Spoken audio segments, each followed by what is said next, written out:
Kidney patient का मतलब कि उनका बीपी बहुत हाई है, बहुत हाई मतलब 200/100 दवाई से भी कंट्रोल नहीं हो रहा, नंबर 1। बॉडी में स्वेलिंग है, सूजन है, नंबर 2।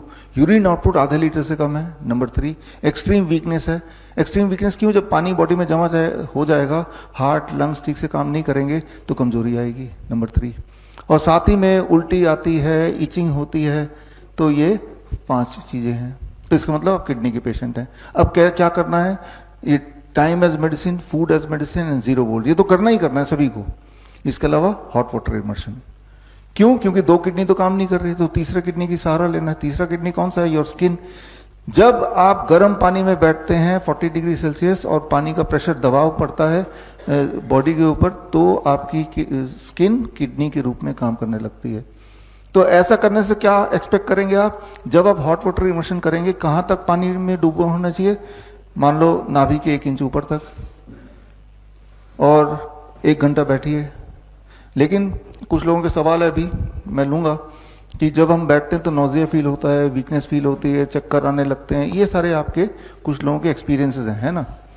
ये सभी को आएंगे, अधिकतर लोगों को। हेल्दी से हेल्दी इंसान भी जब पहली बार बैठेगा हॉट वाटर इमर्शन में, कुछ देर बाद उसको नोजिया फील होगा, ब्रेथलेसनेस फील होगी, है ना? क्योंकि जब आप हॉट वाटर इमर्शन में बैठ रहे हैं तो आपका ब्लड सर्कुलेशन काफी तेजी से बढ़ेगा, आपका हार्ट बीट, आपका पल्स रेट बढ़ेगा। यही जो बढ़ा हुआ है, इसी से आपका skin will become a 3rd kidney. लेकिन क्योंकि कभी पहले अभी ऐसा किया नहीं है, इसलिए बॉडी जल्दी थक जाएगा। इसीलिए पहली बार जब आप करते हैं तो पानी का लेवल नाभि से थोड़ा ऊपर तक ही हम रखते हैं और आधे घंटे ही बैठने बोलते हैं। आपको तब तक बैठना है जब तक आप कंफर्टेबल हैं। जैसे ही लगता है कि नोजेटिक लग रहा है, कमजोरी लग रही है, चक्कर आ रहे हैं, धीरे से उठ के बाहर आ जाना है। धीरे से क्यों? क्योंकि जब पानी के अंदर है तो आपका ब्लड प्रेशर कम हो जाएगा, ब्लड प्रेशर कम हो जाएगा। तो जब पानी से बाहर आएंगे तो उसके लिए ऐसे बैठे हैं, उठना पड़ेगा ना। जैसे ही उठते हैं हम तो हमारे बॉडी का प्रेशर डिफरेंस चेंज हो जाता है। It is called postural hypotension. ऐसे बैठे हैं, अलग प्रेशर है। खड़े होने के बाद हार्ट को जोर लगाना पड़ेगा ब्लड को और ऊपर तक भेजने के लिए। हार्ट तो अभी यहाँ था, यहाँ आ गया।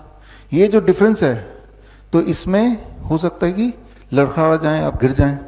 तो सोच समझ के धीरे धीरे पकड़ के फिर बैठ के निकल के सहारे से बाहर जाके बैठ जाओ 2-4 मिनट। अब आपकी बॉडी की रिदम बाहर के हिसाब से हो गई, आउटसाइड एनवायरमेंट, पानी के इनसाइड एनवायरमेंट से आउटसाइड एनवायरमेंट।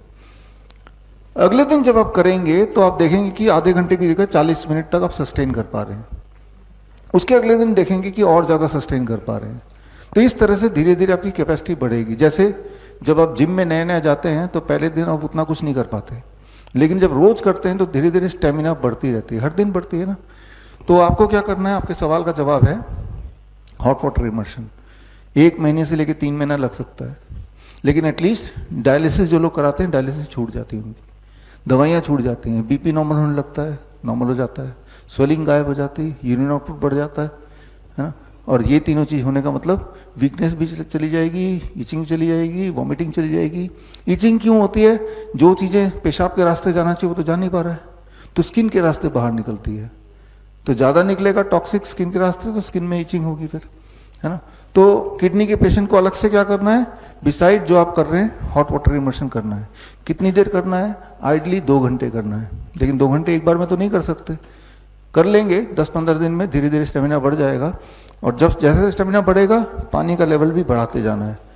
इतने पानी में बड़ी तेजी से काम करता है, लेकिन इतने पानी में पहले दिन बैठेंगे तो आप उतनी देर बैठ नहीं पाएंगे, है ना, क्योंकि पानी का दबाव इतना होता है कि आपको अनकंफर्टेबल लगेगा, है ना। तो इस तरह से करना है आपको।